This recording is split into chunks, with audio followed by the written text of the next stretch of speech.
Janelle is the artiste. Pretty much everything in this I built myself. Looking at what you need, not what everybody else has. It was like 10 bucks on Amazon. Highly recommend it. Hi, I'm Chad. And I'm Janelle. And these are our two boys, Maxwell and Rexton. And this is our van, Evangelina. And we're the Payne family.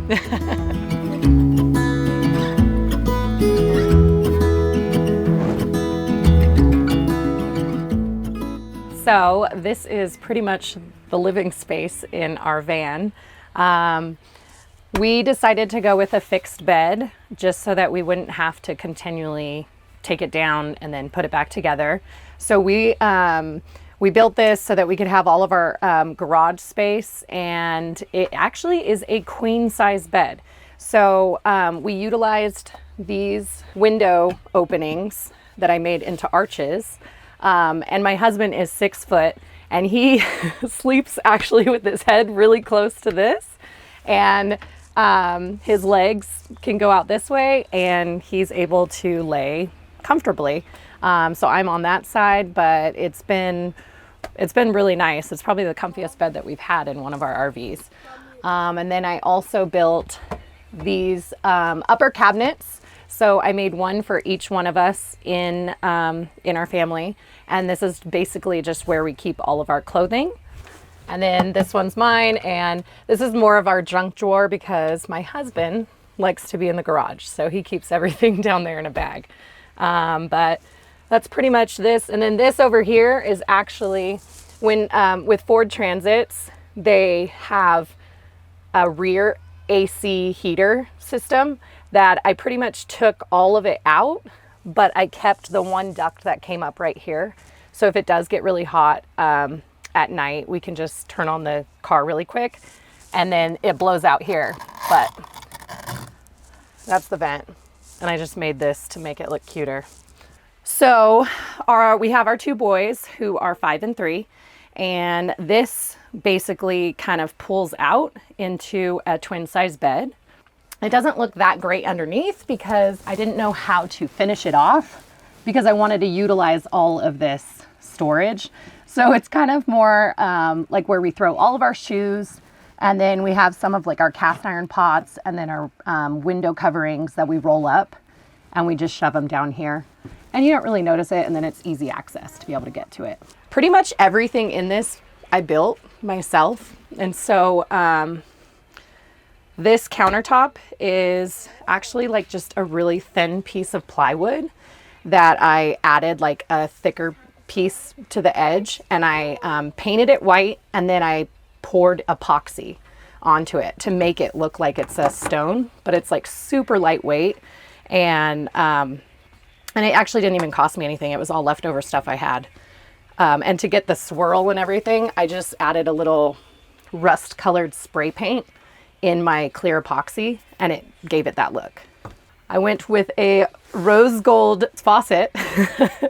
And one thing I will say, I was more into like the look of it. I wish, and every other RV we've had, the spout comes off, so it makes it a lot easier to clean the sink, which we didn't do that in this one, but it is still pretty small. This sink I got off of Amazon. I love it, except it does mark up really bad, but I think that it's just because I try and save water, and so I don't bother cleaning it that much. I think it would be otherwise a good sink. Under the sink, we have a lot of stuff.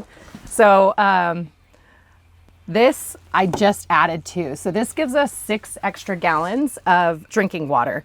And then this is like one of the best things I got. We call it the duck because it always falls off, but I'll just pull it off. So you can charge it by a USB, and it lasts probably at least a week without having to charge again. And then you just press this button and it comes out like a normal faucet, and then you press it again to turn it off. It was like 10 bucks on Amazon. Highly recommend it. This is all of our silverware, and then like lighter, scissors, can opener, things like that.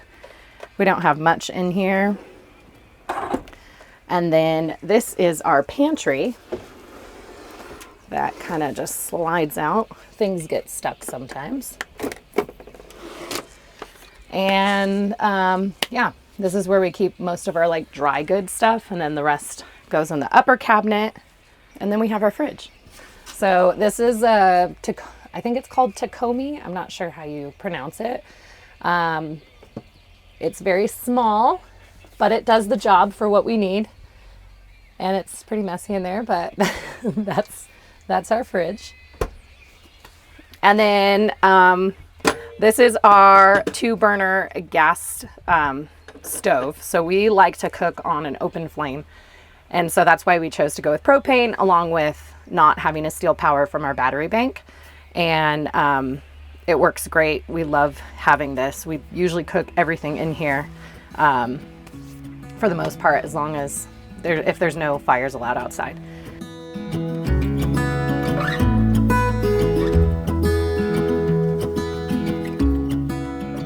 At our house, we, during COVID, wanted a cool project. And so we actually converted a little tack room that we had into a small, what is it, like 300 square feet? It's 400 square foot studio.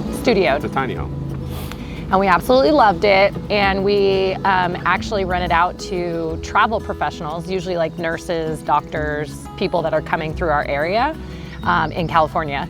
And so from then, the next thing we saw was actually the pictures of our vintage trailer that are in our van. It was just over at our neighbor's house, and I wanted to, it was like a moldy, old, sitting down. It wasn't moldy. Well. There was no water damage, but it was a 1974 ideal travel trailer. And she essentially said, if you can get it out of my backyard, it's yours. And so we found a way to squeeze it out of this yard, which was next to impossible, but we did it. And Janelle slowly restored it and renovated it. So then after the white trailer, we got a toy hauler and we renovated that, and we were planning on keeping that for a while, but our little Evangelina came out of nowhere, and we had the opportunity to buy a van, which I was really into the idea of doing a van conversion, but they're really difficult to come by and kind of expensive. And so luckily we had a good friend that we work with who she offered it to us. And so we just took it up and went for it. And the second we bought it, I was like, oh my God, this is intense. Now I have to learn how to build this out. And so pretty much that's what I did. I like a new project, and then once we've gotten into the whole like van movement, I guess, I love it. And I love how you can have a whole little tiny home and you can just drive away, not have to hook up constantly, and it's been really awesome.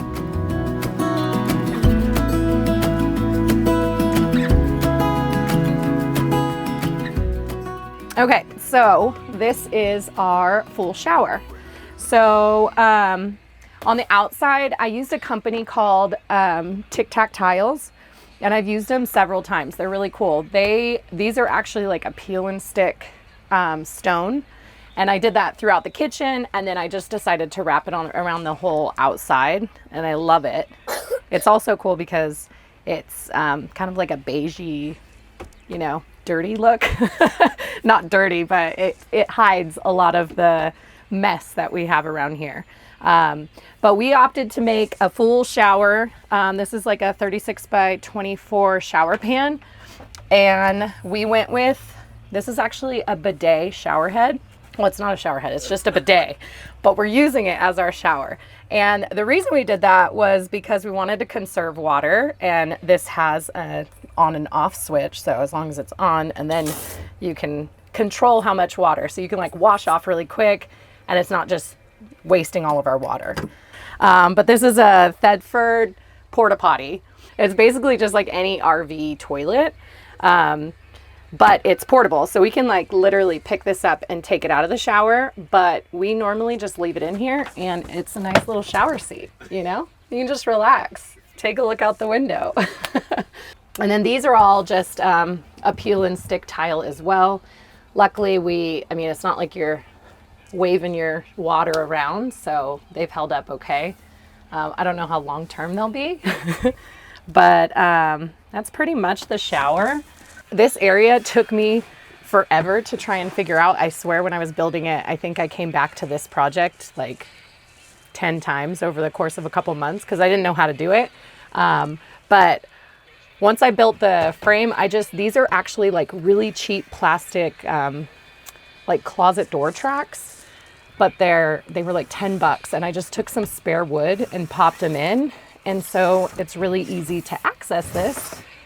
And I couldn't make doors because this wall was so close. So this is kind of our catch-all a little, for extra like toilet paper, paper towels. And then all my toiletries are up here. This is the window covering for the shower. And then just, yeah, I don't know, towels and snacks, lights, laundry, soap, things like that. We didn't put in an AC or anything like that. We went with the Max Air fan. I got up on that roof and I cut that hole out and I put this in all by myself. And it's so nice. Like when we're sleeping and we have those back two window vents or windows popped open, and even on a lowest setting, it just creates like a really good circulation in here. And having it so close to the shower, if it does happen to get steamy, which it never really does, it's perfect. It just takes it right out. And it's close enough to the stove too for that. But we love our Max Air fan.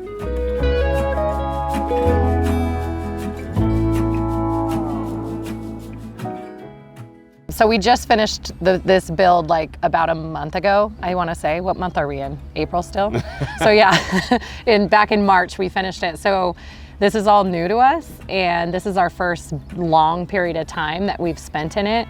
We've gone on like weekend trips and everything, but luckily because we both are nurses, we have a lot of flexibility with our schedule so that we're able to travel in this when we can. Yeah, so it's not a full-time living situation, but our schedule at work kind of allows us to get away and just go explore for longer periods of time than, you know, the normal 9-to-5er.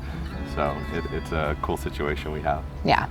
I think my favorite aspect about being out here is just exploring. You get so caught up in the day-to-day and working and just, you know, all the stuck at home, and you just feel like you can't get away. And so being in the van kind of has allowed us to take our boys to all these destinations that, you know, everyone talks about, but you know, you just got to go do it. And so now we're doing it and we're showing our boys this, and it's just, for us, it's cool to see them experience all this at a young age and see them kind of grow and adapt, and for us too as parents and living in a tiny space. And surprisingly, they've adapted like really well. Yeah. Everybody like back home's like, how are your boys doing? Like, do they feel like they miss their room or they need to come home? I'm like, they literally haven't talked about being home once. They're just like, where's the next camp place? Let's go. They don't even know. And yeah, it's been really cool.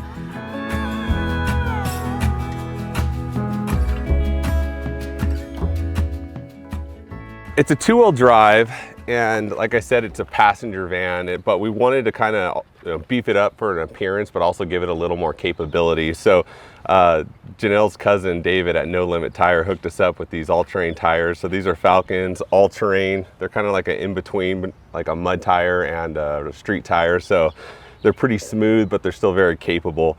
And I just threw on these nice method rims here just for the look. It beefs it up and it looks a little more tough. Something kind of unique to our van that you won't see a lot of van life people living in is a dually. It's a little more heavy duty. The vans cost a little more, but we came across one for a decent price, and so we got a dually here.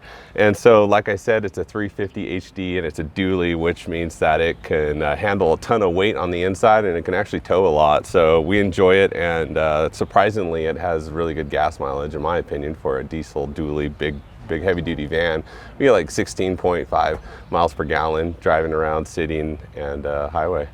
If we were to go on the top, what you would see are 2 solar panels, and we have a total of 400 watts of solar panel or solar power that feeds our battery bank on the inside.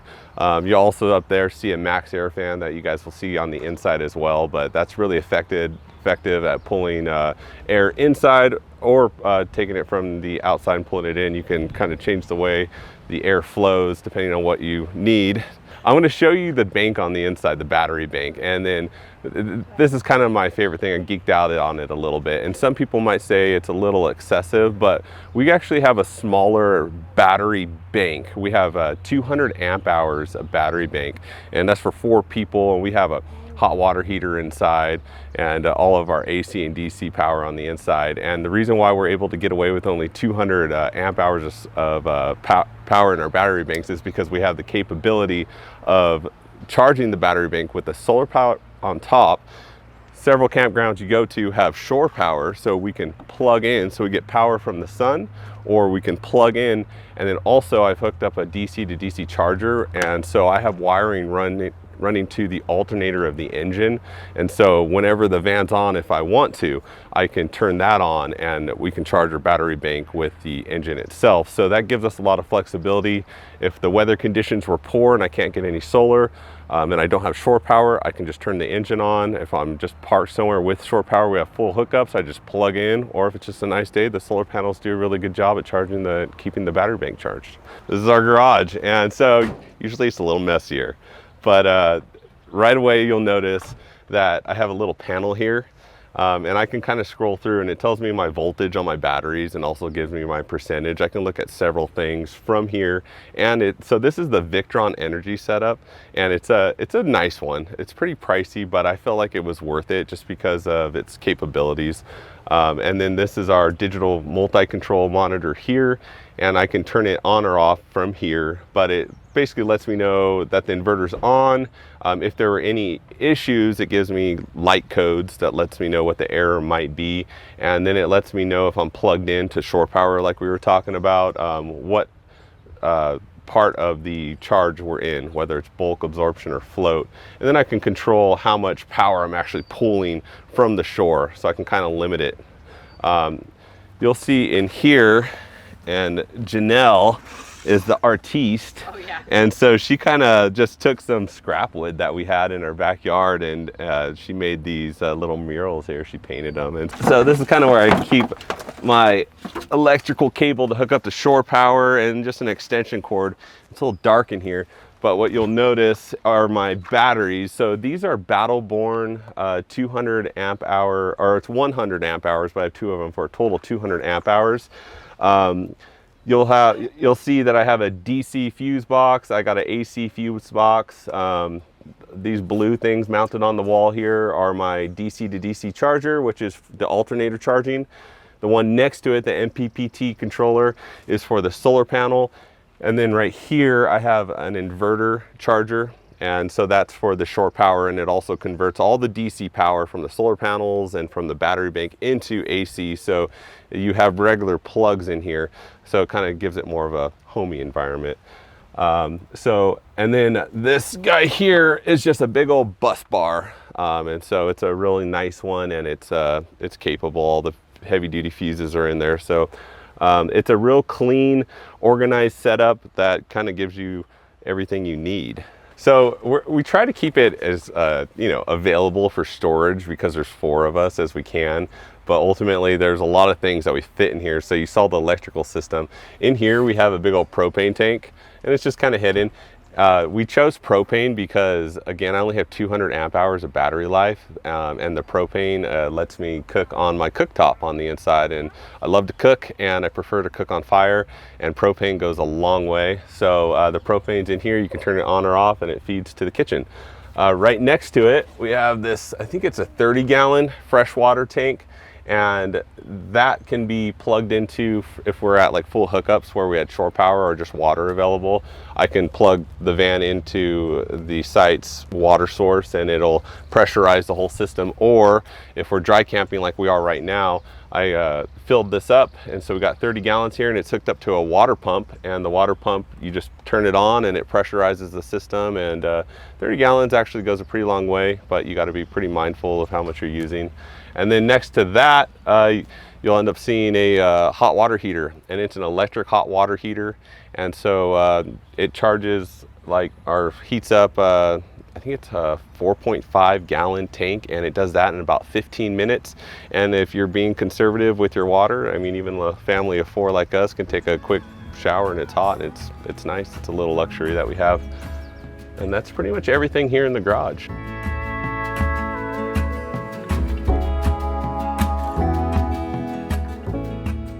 when it comes to like van builds, I really wanted to I think that if you have the opportunity to get inside of a van, or rent one, or just to really see what your needs are, because everybody's needs are going to be different. Like, do you have a family? Is it just you solo?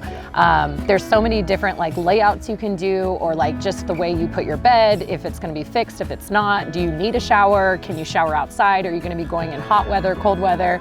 There's so many things to think about, and I think that's where it was so overwhelming at first, because you're trying to figure it all out, how much power you need, but just really looking at what you need, not what everybody else has, and building accordingly. Yeah, and if you are used to living at home in a 2,000-3,000 square foot home, and then you're coming into something like this, it is a big transition. So just be prepared to be living in a tiny space, and also be aware of how your resources aren't unlimited.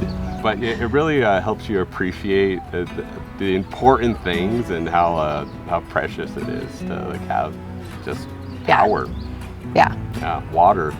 So I'm on Instagram. That's the main place that I do everything. I'm at nailgunnelly.com. And I actually am on nailgunnelly.com. And then I have a little blog that I try and post on, but I'm not very consistent. But at nailgunnelly, I usually go through all of my day-to-day builds and what we're doing. All right, guys. Hey, thank you for checking out our tiny home that Janelle, for the most part, has built. And follow her on her Instagram, and you can see us on all our adventures. Yep. Thanks for visiting. Okay.